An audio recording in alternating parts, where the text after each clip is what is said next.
आपलं स्वागत. पाहूयात आजच्या ताज्या घडामोडी. चिकोडी येथील विमुक्ती चॅरिटेबल ट्रस्टच्या वतीने मलिकवाड येथे विविध उपक्रम हाती घेण्यात आले. यामध्ये मुलांना पौष्टिक आहाराचे महत्त्व पटवून देण्यात आले.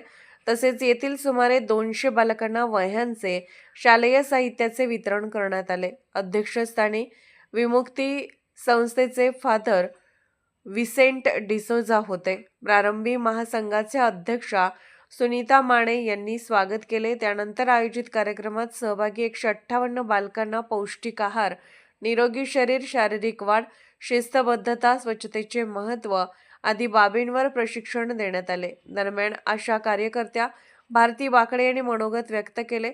यावेळी विमुक्त संस्थेकडून 6वी ते 8वी वर्गात शिकणाऱ्या 200 विद्यार्थ्यांना वह्या आणि शालेय साहित्याचे वितरण करण्यात आले.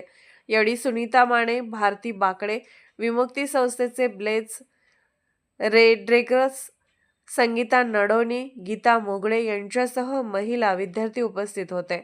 SB न्यूजसाठी अण्णासाहेब केरुरे. राजकीय, सामाजिक, आर्थिक असा सर्व घडामोडींचा आढावा पाहायला विसरू नका SB न्यूज चॅनल आणि नक्कीच सबस्क्राईब करा.